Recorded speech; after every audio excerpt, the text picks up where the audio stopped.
கர்நாடக வனத்துறையினால் தமிழ்நாட்டை பூர்வமாக கொண்டு குடும்பங்களைச் சேர்ந்த 3 தமிழர் சுட்டுக் கொல்லப்பட்ட சம்பவத்தை ஏற்பட்டுள்ள நிலைமை குறித்து விவாதிக்க அரசனுடைய கவனத்துக்கு கொண்டு வரோம். அதே போல எண்ணூர் கொஸ்தலை ஆறு பக்கிங் கால்வாய் கடலில் கலக்கும் எண்ணூர் முகத்தோர பகுதியில் கொத்து கொத்தாக இறந்த மீன்களின் மீன்களினால் அந்த பகுதியில் இருக்கின்ற மீனவர்கள் வாழ்வாதாரம் பாதிக்கப்பட்டிருக்கிறது. அது குறித்தும் அரசனுடைய கவனத்துக்கு கொண்டு வந்திருக்கின்ற 2 தீர்மானங்களும் இன்றைக்கு பதில் இல்லையாலும் நாளை கூட எடுத்துள்ளோம். மாண்புமிகு முன்னாள் முதலமைச்சர் அவர்கள் கூறிய இந்த 55 தீர்மானம் பற்றிய கருத்துரு காலையில் தான் வரப்பெற்றிருக்கிறது. தகுந்த பதிலை மாண்பு அமைச்சர்கள் தருகிற போது அவையில் எடுத்துக்கொள்வேன். மாண்பு உறுப்பினர் கணேஷ்குமார்.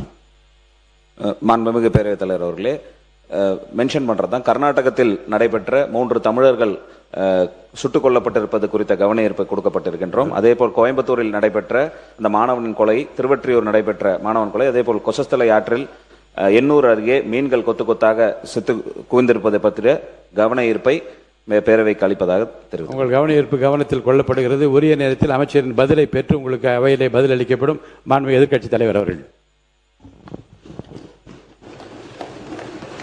மாண்புமிகு பேரவைத் தலைவர் அவர்களே, கடந்த ஒரு வாரத்தில் மட்டும் தமிழ்நாடு முழுக்க ஏராளமான கொலைகள் நடந்திருக்கு.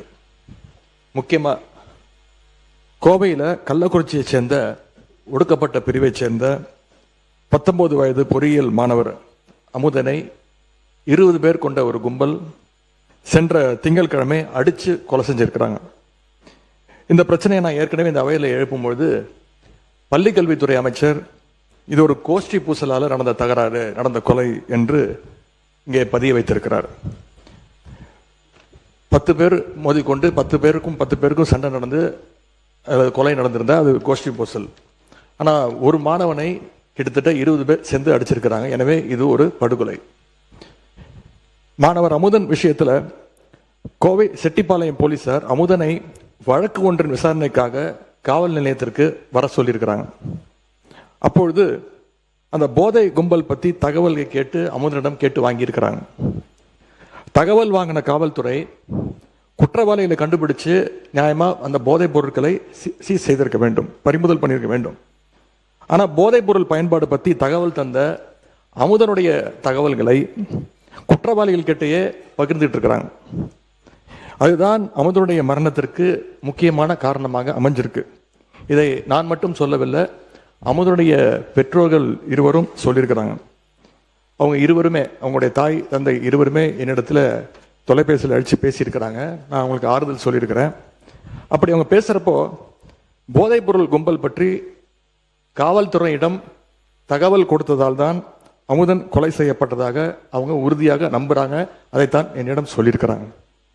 இந்த வழக்கு தொடர்பாக கள ஆய்வு செஞ்ச பல்வேறு சமூக ஆர்வலர்களும் இதே குற்றச்சாட்டை முன்வைக்கிறாங்க. இந்த சம்பவத்திற்கு நீதி கிடைக்கணும்னு நேற்றைய தினம் எங்களுடைய கழக தலைவருடைய உத்தரவின்படி ஒருங்கிணைந்த கள்ளக்குறிச்சி மாவட்ட கழகம் சார்பாக கிட்டத்தட்ட 10,000 பேர் பங்கு கொண்ட ஒரு மாபெரும் கண்டன ஆர்ப்பாட்டத்தை கள்ளக்குறிச்சி நகரத்தில் நடத்தியிருக்கின்றோம். இந்த கொலையை ஏதோ ஒரு தனிப்பட்ட சம்பவமாக அல்லது கோஷ்டி பூசலாகவோ நாம் கடந்து போய்விட முடியாது.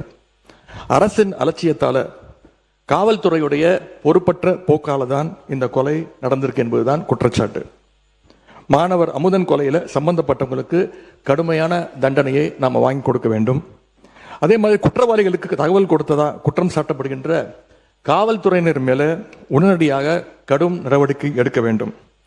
போதை கலாச்சாரத்தை எதிர்த்து நிற்கின்ற ஒவ்வொருத்தருக்கும் விடப்படுகிற ஒரு எச்சரிக்கை தான் இந்த சம்பவம்.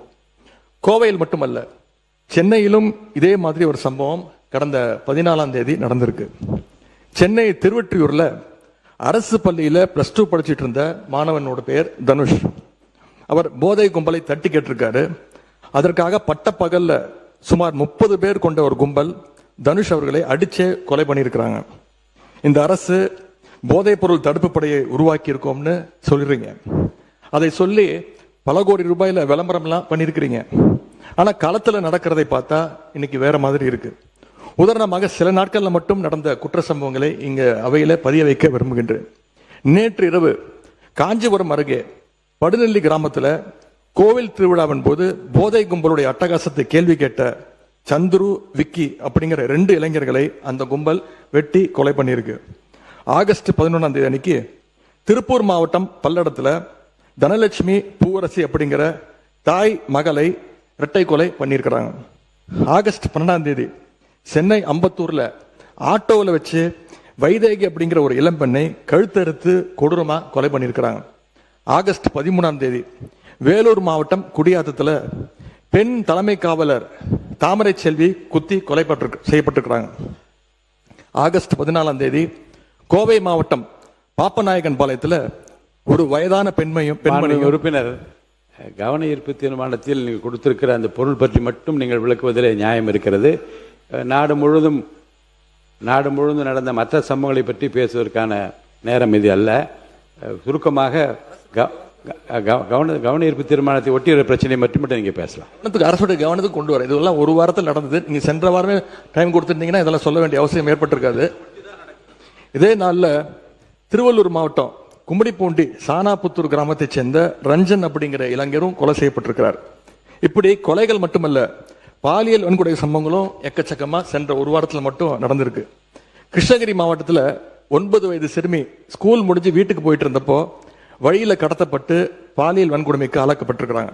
அதே மாதிரி தூத்துக்குடி மாவட்டம் ஆறுமுகநேரியில ஆளுங்கட்சி நிர்வாகிகள் மேலேயே பாலியல் புகார்கள் இன்னைக்கு தொடர்ந்து வண்ணம் இருக்கிறது. அந்த மாவட்டத்தில் ஆளுங்கட்சி நிர்வாகிகள் மேல வர்ற 2வது பாலியல் குற்றச்சாட்டு இது. ராணிப்பேட்டையில ஆளுங்கட்சியினுடைய மாவட்ட செயலாளர் திரு விஜய் மோகன் மேல ஒரு பெண் பாலியல் குற்றச்சாட்டு சொல்லியிருக்கிறாங்க. 100 நாள் சாதனைன்னு இந்த அரசு பெருமை பேசுற இதே நேரத்தில் தமிழ்நாட்டில் சட்டம் ஒழுங்கு இந்த 100 நாள்ல எந்த அளவுக்கு மோசமாக இருக்கு அப்படிங்கிறதும் இந்த சம்பவங்களே சாட்சி. இது மாதிரியான சம்பவங்கள் தொடராமல் இருக்க இந்த அரசு என்னென்ன நடவடிக்கை எடுக்க போகுது? மிக முக்கியமா பள்ளி கல்லூரிகளில் வன்முறைக்கு எதிராகவும் ஒழுக்கத்தை வளர்த்தெடுக்கவும் கவுன்சிலிங் வகுப்புகளை நடத்த வேண்டும்னு இந்த அரசை கேட்டுக்கொள்கின்றோம். போதைக்கு எதிரான தொடர் விழிப்புணர்வை ஏற்படுத்தணும். மிக முக்கியமா சட்டம் ஒழுங்கு பிரச்சனையை கட்டுக்குள் கொண்டு வர இந்த அரசு உறுதியான நடவடிக்கை எடுக்க வேண்டும் என்று எங்களுடைய சார்பாக நான் கேட்டுக்கொள்கிறேன். காவல்துறை மானிய கோரிக்கைகளை பேச வேண்டிய அத்தனை செய்திகள் இப்போதே பேசிவிட்டீர்கள்.